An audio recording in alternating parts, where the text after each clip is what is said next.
Hey everyone! And in this video tutorial, we are going to model a stylized tavern in Blender 3D based on a concept art. We'll start with blocking out the shapes and finish with topology optimization. This tutorial is for beginners who are already familiar with navigation and the basic features of Blender, but want to expand their knowledge.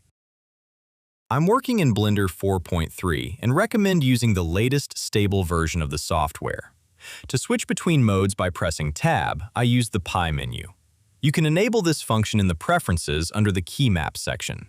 This saves me a lot of time. We'll be modeling in solid shading, but first, I'll open its settings and switch the lighting style to Matte Cap. I'll change the background color to a dark one and turn on Cavity, setting it to both. I love how this shading reveals the volume of the models. Let's name the collection Blocking. This is where the objects created during the first stage of modeling will go. Don't forget about organization. Modeling. I'm moving the default cube up by 1 meter along the Z-axis. To snap it to the grid, I hold down the Control key. I'll use a tool from the KS Toolkit add-on called Pivot Tool. It's activated by pressing the D key. Now, all transformations happen relative to the base. This cube represents the walls of the first floor. Let's assume the characters are 1.5 meters tall, so the wall can be 2 meters in height and width, and the side wall can be 2.6 meters, just about like on the concept art. Let's create the stone pillars. I'll add a cube and move it to one of the corners. In the Modifier tab, let's add a bevel modifier. Now we have bevels. Don't forget to apply scale by pressing Ctrl+A. If you don't do this, the modifier will behave incorrectly. The next modifier, array, will duplicate the object. I'll set the relative offset along the Z-axis to 1 and 0 for the others. This way, it will be stacked perfectly on top. I'll apply the modifiers. With X-ray mode turned on, we select the adjacent faces and merge them into one. But for the overlapping vertices to weld together, the auto merge option must be active. To prevent the stones from looking too repetitive, I'll add some variety. I'll simply select and tweak the vertices. I'll clone the resulting object. Let's create another stone using the same principle. I'll apply a bevel, apply scale, and see if I like the shape. I'll duplicate the object using Shift+D. In the Dimensions panel, I'll set the same values for all 3 axes to make it a perfect cube. The scale values have changed, and you can see that the bevel modifier is acting up, so I'll apply the scale again. In edit mode, let's bring one of the edges down along the Z-axis. I'll create a loop cut using Ctrl+R. By double pressing the G key, I activate the Edge Slide tool and slide the edge along the face to the right side. I'll pull the edge down to create a curve. I'll press Ctrl+B to bevel it. I control the number of segments using the mouse scroll wheel. I check the shape of the pillar, and if I'm not happy with the proportions or the silhouette, I tweak the sizes of the stones a bit. Now, let's head over to the modifiers and add a mirror modifier. It will mirror the stone relative to its center, which is the orange origin point, along the X-axis. To mirror the stone to the left corner of this building, we need to move the origin onto the Y-axis. Now, I'll apply this modifier to all the other objects I've selected. But one of the stones mirrored incorrectly. That's because I forgot to apply rotation. To mirror the stones to the back side of the building, I turn on Y-axis symmetry on each of the objects. We could have done this right away before duplicating the modifier. We'll build the barrel out of separate objects, curved wooden planks. I'll create a cube. Let's switch to local view by pressing the slash key on the numpad. In edit mode, I'll tweak the shape of the plank using the scale tool. However, I decided to generate the thickness using a solidify modifier to make editing the shape easier. So I'll delete the bottom vertices and drop the plane to the 0 coordinates on the Z-axis. I'll create loop cuts across the plane using Ctrl+R. I'll set the count to 7 using the mouse wheel. Let's add the solidify modifier. In the thickness setting, I'll adjust the plank's thickness. Next, I'll add a simple deform modifier. We'll use it to bend the shape along an arc. I'll move it above the solidify modifier. I'll switch the mode from twist to bend and change the angle of the bend. The array modifier will duplicate the resulting object. I'll add a slight offset value to create a small gap between them. In count, I'll specify 14 pieces. Let's create a circle along which the planks will be arranged. I'll rotate the newly created object by 90 degrees along the X-axis. You can type the rotation angle using the number keys on your keyboard while rotating. Selecting the planks, I apply a curve modifier. As the target object, I choose our circle. The shape of the planks turned out too blocky, so I'll add one loop cut lengthwise in edit mode. Now the shape looks much better. To smooth the shading, I right-click and select Shade Auto Smooth or Smooth by Angle. I exit Local View by pressing the slash key on the numpad.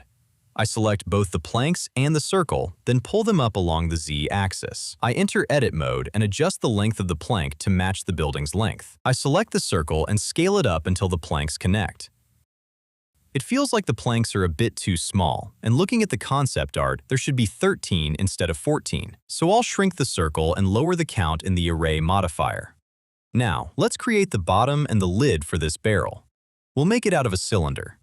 In Edit mode, I'll delete the top vertices. Looking at the shading, you can tell that the bottom face is flipped inside out. To flip the normal's face out towards us, I'll press Shift+N in Edit mode. In Object mode, I'll place this circle roughly where the lid should be. For precise alignment, I'll copy the location of the barrel's circle and paste it into the lid's location. I'll move the origin of this object to the center of the world so that the mirror modifier flips it across the Y-axis. But wait, I didn't apply rotation. Let's do that. I'll slightly adjust the tilt angle of the top stone so that it fits neatly against the barrel. Now, let's build the roof frame. I'll use Bezier curves to create the beams. In Edit mode, I'll position this curve where the roof goes. I'll adjust the curvature of the beam to match the concept art. I'll go to the curve properties under the geometry section.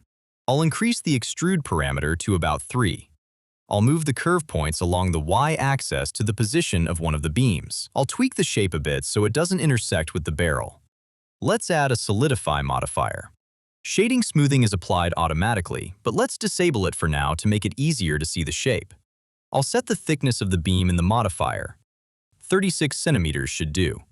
The origin is already at the world center, so I can immediately apply a mirror modifier and enable symmetry along both the X and Y axes. I'll duplicate the resulting object using Shift+D. I'll switch to Edit mode and adjust the shape to fit the support beams. In the Solidify modifier, I'll reduce the thickness to 26 centimeters. I'll slide the curve along the Y-axis closer to the center of the top beam. On the concept art, you can see that the base of this support is slightly wider, so after selecting the bottom point, I'll press Alt+S to scale its thickness up and slightly decrease the top one before snapping them together. I'll refine the shape to resemble the concept. The connecting beams will also be made out of curves. I'll copy it again, turn off Y-axis symmetry, and position it. I'll decrease the width in the extrude setting to 16 centimeters. I'll move the curve handles to roughly equal distances. Selecting both, I'll right-click and choose Subdivide to add a new point. I'll push it slightly down. I'll reduce the beam thickness from 36 to 26 centimeters. Let's also set a 9-degree tilt for the whole curve so that it follows the slope of the main beam. Let's switch to wireframe mode and check the polygon count. You can instantly see that we got more polygons here compared to the other curves because of the 3 points. In the curve settings, I'll lower the resolution. I'll do the same for the support beam. The main thing is to keep the mesh density roughly the same across all objects. Let's make the central beam. It'll be easier to build it out of a cube. I'll move it up and adjust its proportions in Edit mode, keeping an eye on the reference. To make the beam shape look more interesting, I'll add a couple of loop cuts. Using Ctrl+B, I'll bevel the edge to get a nice arched curve. I'll do the same on the horizontal loop. Let's add a bevel modifier to generate bevels and give this shape a softer feel. In this specific case, using geometry nodes to create the roof tiles won't work well because the result doesn't look like the reference. First, we need to design a few variations of the tiles. I'll add a cube, move it to where the roof is, and adjust its size. I'm matching the dimensions from the reference. Once I'm happy with the width, length, and thickness, I'll move it back to the world center. In Edit mode, I'll make 2 loop cuts across one side. I'll apply a simple deform modifier and set the mode to bend along the Y-axis. For the modifier to work properly, I'll rotate the object 90 degrees along the Y-axis and apply rotation. I'll lower the bend angle of the tile, bring it back to its original state, and apply the modifier. I'll add a loop cut lengthwise along the object, scale it up along the X-axis, and nudge it slightly down. This is how I add detail to the tile shape. I'll select 2 corners and round them off with Ctrl+B. I'll reduce the thickness, then shrink the upper part so the sides aren't perfectly vertical. I'll apply Shade Auto Smooth and increase the smoothing angle to 60 degrees. With the tile selected, I'll press M and name the new collection Tiles. This is where all the tile variants will live. I'll duplicate it using Shift+D and move it 1 meter over using grid snapping. In edit mode, I'll tweak the shape slightly. I'll duplicate the object again to make another tile variation. For this one, I decided to add a chip. Using the hotkey K, I activate the knife tool and cut out a shape. I select the vertex in the middle and press X, then choose Dissolve Vertices. I select the points I want to connect and press J. The smoothing applied to one of the edges that needs to remain sharp, so I'll assign Mark Sharp to the entire chipped area. I'll create 4 more tile variations using the exact same method. Before we start laying down the tiles, we need to outline the shape of this small window. To do that, I'll add a cube and match its proportions to the reference. I'll start laying down the tiles from the top right edge, using the Move and Rotate tools. To duplicate them, I'll use the Alt+D shortcut. This creates linked duplicates. If we try to edit one of them in edit mode, all of them will change. This will be crucial for optimizing our UV unwrap later. But keep in mind, you shouldn't change the scale of the tiles in object mode after duplicating them like this. I'll keep placing the tiles, matching the layout from the concept art. Then, I'll duplicate all the tiles to the other side, also using Alt+D. As I arrange them, I make sure they don't intersect too heavily and that there are no visible gaps. Let's create this window.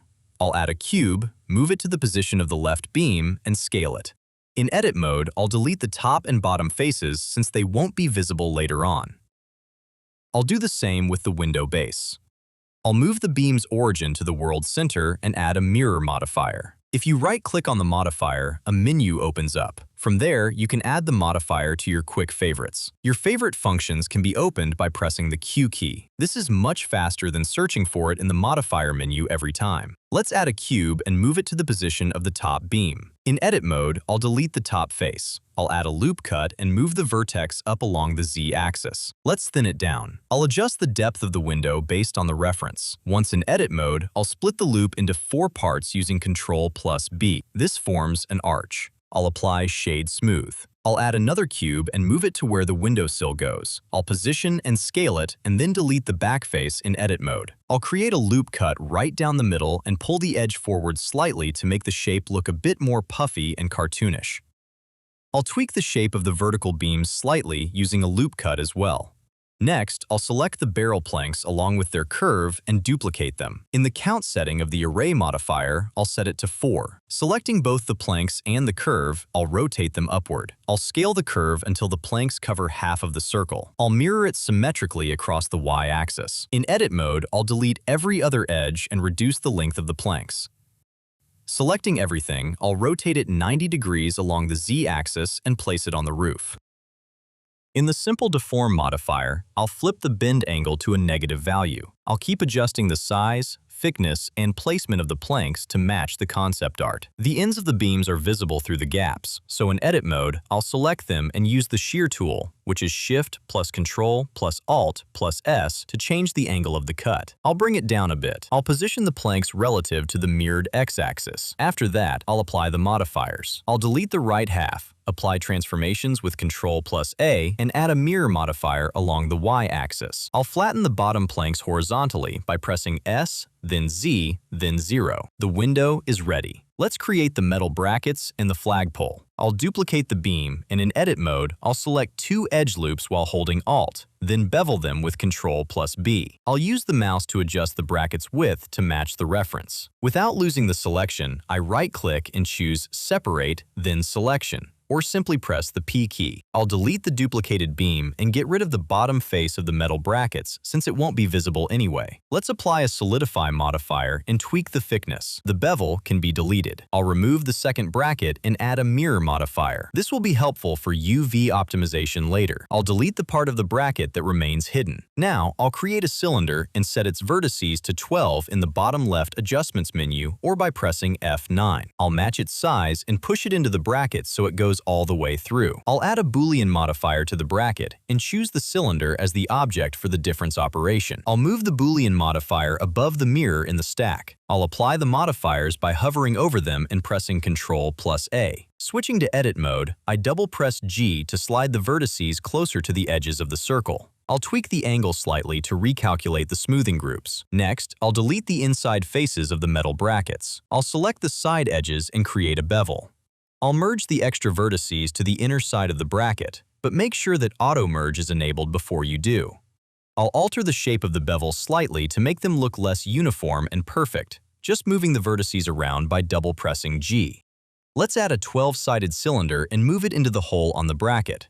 This will serve as the rivet head. I'll merge the top vertices by pressing S, then Shift plus Z, then 0, or by using M and choosing at center. I'll adjust the shape. I'm going to build the flagpole out of the barrel setup as well. I'll lower the plank count to 8. I'll match the circle size and change the bend angle. I'll rotate it 90 degrees along the X-axis. I'll position and scale it based on the concept art. Let's apply a simple deform modifier, set it to taper mode along the Z-axis, and set the factor to -0.165. This will slightly taper the diameter toward the bottom. It's really important to notice these little details when working from a concept. Let's create a cylinder and place it inside the bracket hole. In edit mode, we'll grab the top face and pull it up along the Z-axis. Let's taper the diameter slightly at the top. I'll make a loop cut in the middle and slide it a bit along the Y-axis. I'll subdivide it into 2 loops to soften the curve. Using the shear tool, I'll create a slanted cut at the tip of this pole. I'll tweak the curve of the planks just a bit. Let's duplicate the curve and increase its diameter. I'll increase the extrude parameter in the curve settings. In edit mode, after selecting all the points, I'll type 90 degrees into the mean tilt box. I'll adjust the rotation angle slightly so the rim matches the shape of the barrel perfectly. I'll apply a solidify modifier and increase the thickness. I'll switch the object to shade flat to better check the rim's thickness visually. In the resolution setting, I'll drop the value down to 8. Next, I'll convert the curve to a mesh, and while holding down Alt, I'll select the inner loop of faces and delete them. I'll pull down the front faces slightly along the Z-axis to break up that perfectly straight silhouette. I'll add another cylinder and place it where the bottom of the barrel should be. To snap it accurately, I'll hold down Control to use grid snapping. In edit mode, I'll delete the side faces and push the geometry slightly into the planks. Now let's create the rivets on the rim. I'll duplicate the curve, add a cylinder, and give it 6 sides. I'll scale it down and delete its bottom face in edit mode. With both the rivet and the plank selected, I'll copy over the array and curve modifiers. For the curve modifier to work properly, you need to match the rivet's origin to the curve's origin position. In the modifier settings, I'll pick the new curve that sits on the rim and rotate the rivet by 180 degrees. I'll scale down the rivet and snap its base to the origin position so that it doesn't sink into the rim. I'll reduce the curve's diameter and adjust the offset between the rivets inside the array modifier. Let's apply Shade Auto Smooth. We'll build the flag using a curve. I'll add a path, rotate it 90 degrees in edit mode, and turn up the extrude parameter. Let's delete any unnecessary points. I'll press E to extrude the curve points. Wrapping it around the pole, I'll lower the resolution to 2 to reduce the mesh density. I'll add a solidify modifier and turn off smoothing for now. Let's set the thickness of the fabric. I'll keep extruding the curve following the flag shape from the concept art. I can shrink the thickness of the cloth at specific points using the Alt+S shortcut. For a smoother transition, I'll use proportional editing. You can enable this feature on the top toolbar or by pressing the O key, and you can adjust the radius using the mouse scroll wheel. Now let's convert the curve into a mesh. To create extra topology, I select the front face, right-click, and choose Subdivide. I'll delete the unneeded vertices and fill the gaps. To do this, I select the edges and press F. I'll adjust the position of the extra vertices that popped up during the loop cut creation. I select the edge and split it with a bevel using Ctrl+B, setting it to 4 segments to soften the shape of the cutout. I'll soften the corners of the flag in the exact same way. Finally, I'll add a Smooth by Angle modifier and bump the angle up to 60 degrees. Let's create the additional supports. Earlier, I forgot to remove the face trapped between 2 stones, so I'll go ahead and do that right now. I'll copy the existing stone pillars and move them over in edit mode. I'll slightly reduce the width of the stones in edit mode by selecting 1/2 and sliding it a bit to the left. I'll also duplicate the middle stone. Next, I'll create a cube and move it to where the doorstep goes. In edit mode, I'll delete the back face and match its size. I'll slightly shift the front top edge. I'll make a loop cut and pull the edge forward to make the shape look more interesting. I'll spread the stone pillars apart to make room for the door. I'll duplicate a single stone and place it between the pillars in edit mode. I'll place another duplicate stone right above the doorway. Let's turn off X-axis symmetry. Using basic editing tools, I'll adjust its shape. I'll create another cube and position it as the windowsill. The editing process here is exactly the same as it was for the doorstep. At the end, I'll add a mirror modifier. We'll make the door out of a cube. I'll place it and adjust its proportions, then delete the back face. I'll add a loop cut with Ctrl+R. Using the shear tool, I'll add a slight slant. With Ctrl+B, I'll split it into 2 segments. Holding Alt, I select the middle loop and scale it down. Let's add a cube, delete its back and side faces, and apply a solidify modifier. I'll change the thickness and edit the handle's proportions, making the bottom smaller and expanding the top. The door handle isn't visible on the concept art, but I think it fits the style nicely. I'll apply the modifier and delete any faces that won't be seen. Let's work on the side facade of the building. I'll add a cube, place it, and adjust it to the proportions of the wooden windowsill. It has a cool, wavy look to it. I'll create a loop cut in the middle and one on the left. Let's delete the right side. We'll mirror it using a mirror modifier. I'll shift the front edge along the X-axis. I'll select the entire loop and subdivide it into several segments. I'll apply the modifier and then use a bevel to smooth out the curve in the middle. Let's apply Shade Auto Smooth. The corners of the windowsill look way too sharp, so I'll soften them up using a bevel. I'll snap the origin to the world center and add a mirror modifier along the X-axis. I'll duplicate a stone, turn off Y-axis symmetry, and place it right in the middle under the windowsill. I'll duplicate a stone pillar, move it over, turn off Y-axis symmetry, and delete the extra parts. On top, I'll place a single stone, and on top of that, a curved support stone. Let's tweak the stone proportions a bit to make them wider. Notice that I'm not scaling the objects as a whole. Instead, I select 1/2 and slide it over. Otherwise, after scaling, the bevels would get distorted. Let's add a cube and place it above the window. I'll add a loop cut in the middle and split it into 2 segments. I'll pull the edge up along the Z-axis just a bit higher than the center of the object. Using Ctrl+B, I'll subdivide it into 5 segments. Now we have an arch. I select the extra edges and flatten them to 0 along the Y-axis by pressing S, then Y, then 0. I spread the side edges apart by double pressing G. I'll slightly raise the front edges of the arch along the Z-axis. This isn't strictly necessary, I just wanted to make the shape a bit more complex. Let's apply Shade Auto Smooth and add a mirror modifier. Once again, I'll adjust the stone pillars so they are perfectly centered. Let's add detail to the front metal cap. I'll create a duplicate using Shift+D and remove the mirror modifier. I'll move the circle, shrink its diameter, and extrude it along the Y-axis. I'll make it a bit wider and delete the face that won't be visible. Using the reference as a guide, I'll set the thickness and apply Shade Auto Smooth. Let's make the rivets. I'll duplicate the curve and change its diameter. I'll add a plane and scale it down. Then I'll create a 12-sided cylinder and match its size. In edit mode, I'll shape the rivet. This plane is necessary so that the rivets don't deform later when aligned along the curve. I select the rivet, then the plane, and press Ctrl+P to set parent to object. In the plane settings, under the instancing section, I'll choose faces. I forgot to apply scale before this, which is why the rivet turned out massive. Let's fix that. I'll move the plane to the curve's origin position. I'll rotate it -90 degrees along the X-axis. Let's add an array modifier and set the count to 7, matching the concept art. Next, we add a curve modifier and pick our curve. You can see that while the plane's deformed, the rivet stayed perfectly round. I'll increase the offset. I'll duplicate the curve along with the rivets and reduce the diameter. In edit mode, I'll scale up the rivet size. Let's lower their count to 5. To get rid of the helper planes, I'll press Ctrl+A, select Make Instances Real, and delete the planes. We can delete the curve too. In edit mode, I'll assign Mark Sharp to the front edge and apply Shade Auto Smooth.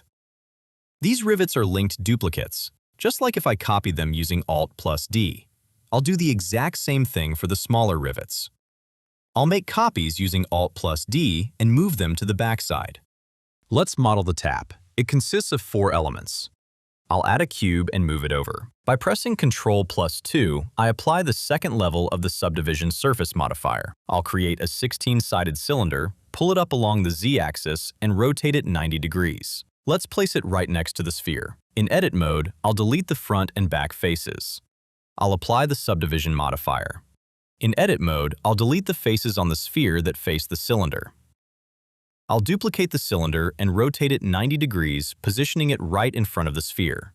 This is the placeholder for the faucet's spout. I select both the sphere and the cylinder, right-click, and choose Join, or just press Ctrl+J. Now they are a single object. In edit mode, I'll select the loops of faces. I have the Loop Tools add-on enabled. You can turn it on for free in Blender's preferences. I'll choose the bridge function from it. The faces are now connected. Let's apply Shade Smooth. I select the edge loop, press Ctrl+Shift+S to activate the 2-sphere tool and move the mouse to round it out into a circle. Then, I flatten the edges along the y-axis by pressing S, then Y, then 0. I'll slide the cylinder slightly closer to the sphere. I select the edge loop and tag it with Mark Sharp. I'll delete the bottom faces of the sphere and adjust the shape of the lower cylinder. I'll connect it to the sphere using Bridge. I'll delete 1/2 of the tap. In a few spots, Bridge didn't work perfectly, so I'll clean up the topology manually.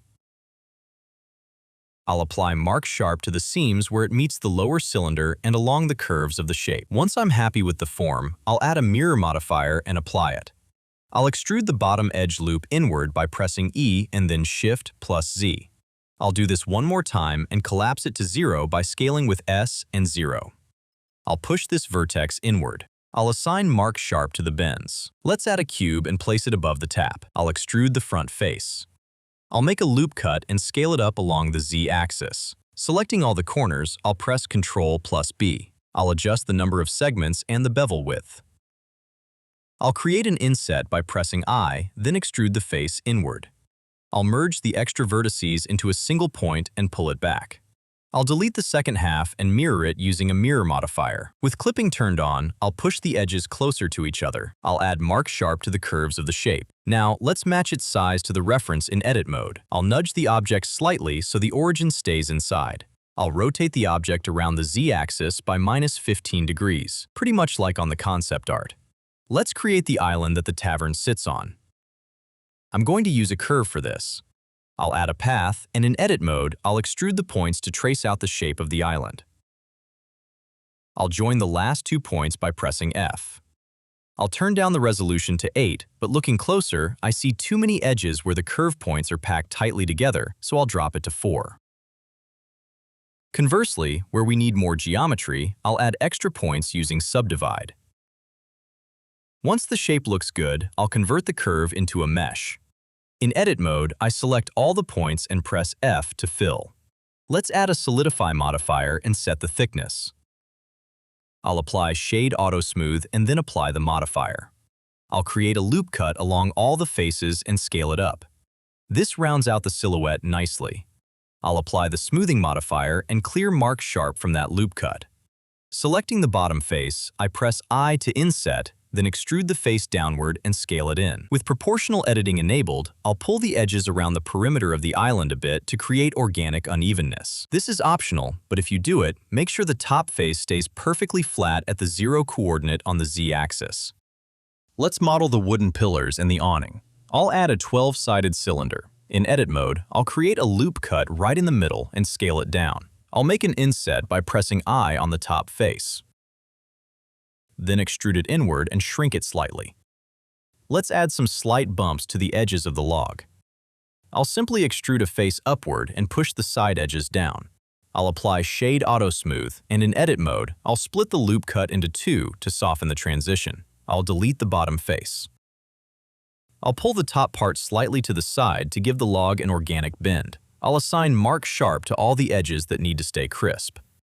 Let's move the pillar to the left. I select the vertices at the base, press Shift+S, and choose Cursor to selected. Then go to Set Origin and select Origin to 3D Cursor. This puts our origin right at the base of the pillar. Let's snap the 3D cursor back to the world center. Now I'll tilt the pillar. I'll create a duplicate using Alt+D, move it using grid snapping, and rotate it slightly so they don't look identical. I'll add a plane and position it where the awning goes in edit mode. I'll make a loop cut in the middle and shift it slightly. I'll extrude the last edge downward and scale it in. Using fresh loop cuts, I'll sculpt the shape.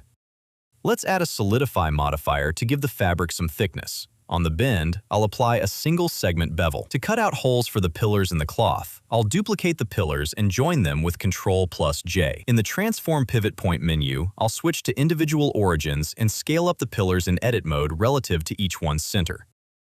I'll apply a Boolean modifier to the fabric and pick the duplicated pillars as the object. I'll move the Boolean above the solidify in the stack, then apply the modifier. Let's clean up the stray vertices left behind by the Boolean cut. I'll add a cube and apply a subdivision surface modifier using Ctrl+1. Then place it where the knot is. I'll add another cube and move it to where the hanging cloth goes. In edit mode, I'll drag the faces around to match the shape. I'll use loop cuts to inject any missing edges. Once I'm happy with the form, I'll duplicate it to make the second hanging piece of cloth. Selecting all three objects, I press Alt+D to duplicate them to the other side. I'll cut out triangular shapes in the fabric using the knife tool, which is activated by pressing K, and delete the faces inside the cutouts. I'll make a second cut right next to it on the right. Let's build the signpost. I'll create a cube, pull it out, and place it where the post goes. It's tough to tell its exact shape and location since it's obscured on the concept art. I'll taper it toward the bottom and delete the bottom face. I'll apply scale with Ctrl+A so the bevel modifier creates accurate bevels. After applying the modifier, I'll make the top bevel slightly larger in edit mode. Using the knife tool by pressing K, I'll carve out a crack. I'll assign Mark Sharp and then apply smoothing. Let's add a cube and place it where the sign goes. I press Ctrl+R and scroll the mouse wheel to add 2 loop cuts, then press Ctrl+B to bevel each one. I press X and choose Delete Faces. I fill the empty spaces by pressing the F key. I hope you've memorized most of these hotkeys by now. I'll create a loop cut on the top segment and split it into 3 edges with Ctrl+B. I'll pull the top edges up along the Z-axis. Without losing the selection, I'll press Ctrl+B and subdivide it into 6 segments. I'll smooth the side edges into 3 segments. I select all the faces of the sign and add a bevel modifier to them. The gaps between the sign elements are a bit too wide, so I'll bring them slightly closer together. I'll make a cut on the bottom element using the knife. I press X to lock the cut to that axis, then C to make a cut all the way through the object. I'll shift the bottom edge a little bit. I'll optimize the topology by merging the vertices. You can notice that the triangle count in the top left corner has dropped. Using the knife tool, I create ships on the edges of the planks. Let's add a cube and place it directly on the side of the sign. In edit mode, I'll delete the side and inner faces, apply scale, and add a solidify modifier. I'll adjust the handle's shape. I apply the modifier, and in edit mode, I add a bevel to the outer corners, and then to the inner ones. I'll use fewer segments for the inner corners compared to the outer ones to keep the mesh density uniform. I'll merge the vertices. Now I'll duplicate the post, make 2 loop cuts, and bevel them. I right-click and choose Separate, then Selection, or just hit P. I separate the selected faces. Now we can delete the post duplicate. I'll remove the faces that point toward the sign and extrude the edges in that direction. I'll add a Solidify modifier, then apply Shade Auto Smooth. Once the bracket's thickness looks right, I apply the Solidify, select the corners, and add a bevel. I'll duplicate a rivet with Shift+D and slide it onto the bracket. Then, I'll make a linked duplicate with Alt+D and move it down. I select both and duplicate them to the other side. Let's model the smaller barrel. I'll add a 12-sided cylinder. In edit mode, I'll move it up along the Z-axis. In object mode, I'll scale it down relative to its base origin. Let's enter local view by pressing the slash key. I'll add a loop cut and scale it up.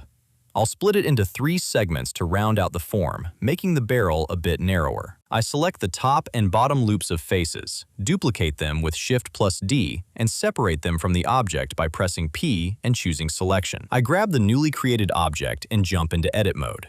I'll make an inset by pressing I to shrink the width of the rims. I press Ctrl plus I to invert the selection and delete the unwanted faces. I'll extrude it while locking the Z-axis, so E, then Shift plus Z. I'll tweak the shape, select the inner faces, and delete them. Let's apply Shade Auto Smooth to both the rim and the barrel. I select the top face, press I for an inset, then extrude inward and scale down slightly. The bottom face can be deleted. Let's add detail to the barrel shape. I select the top faces of one of the planks, extrude, and scale down. I'll clean up the extra edges. I'll do the exact same thing with another plank. I'll apply Mark Sharp to the edges that need to stay sharp. Using the knife tool with the K key, I carve out 2 chips on the planks. I'll pull down some of the faces at the top to introduce unevenness. Let's add a few more chips at the bottom, so I'll bring the bottom plane back for a moment. Selecting the rim first and then the barrel, I set up a parent relationship by pressing Ctrl plus P and choosing Object. I'll place the barrel under the awning just like on the concept art. I'll apply the Smooth by Angle modifier. Using the Alt plus D shortcut, I duplicate the barrel along with its rim, place it near the wall, and rotate it on the Z-axis. Let's model the wooden pallets.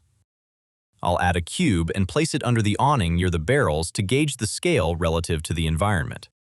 In edit mode, I'll create 2 loop cuts. I'll split them with a bevel using Ctrl plus B, delete the extra faces, and fill the caps. I'll shrink the middle plank and nudge the edges of the side planks slightly down. I'll add a few loop cuts to create variations. Let's add a cube and position it where the leg goes. For easier editing, I'll move both objects to the world center. I'll snap the leg's origin to the 3D cursor. I'll apply a mirror modifier along both the X and Y axes. I notice a chip on the left plank in the concept art, so I'll cut it out using the knife tool. I'll duplicate the leg, disable Y symmetry, and place it where the support goes in edit mode, adjusting its thickness. I'll do the same for the lengthwise support, but this time I'll turn off X symmetry. After parenting all the objects to the planks with Ctrl plus P, I place the pallet under the awning. I'll repeat the exact same editing steps for the second pallet, splitting it into 2 planks. I'll create a slight slant using the shear tool. I'll carve out chips with the knife. You can also create a chip using a bevel. To do this, select a vertex, press Ctrl plus B, and in the bottom left adjustments menu, switch the effect property to vertices. Now I'll sculpt the shape I need. I finish modeling the legs and supports and place the finished pallet under the awning. Let's model the wooden crate. Just like most objects, it starts as a simple cube. In edit mode, I'll create an inset on the faces by pressing I, then press E to extrude inward and scale it down slightly. I'll create a new cube and shape it into a wooden plank. Using the shear tool while holding Ctrl, we'll create a slant set to -7. You can see this value in the top left corner. Let's place it on one side of the crate. I'll remove the side faces that won't be visible anyway and add a mirror modifier. I'll duplicate this object to the other sides. Let's add more detail to the crate's shape. I'll create cuts all the way through. Selecting the newly formed planes, I press S to scale and spread them apart along the Y-axis. I'll merge any redundant edges with the closest ones. I'll carve out a few chips on the crate using the bevel and knife tools. I'll position the finished crate and bump up its scale a little bit. And with that, we have modeled most of our scene. In the next video, we are going to apply all of our modifiers, mark seams on the objects, unwrap them, and pack everything into a single UV map. We'll also model the grass and some small stones, and then dive into creating stylized textures, exploring painting tools, and helpful tricks along the way. That's all for now. See you next time.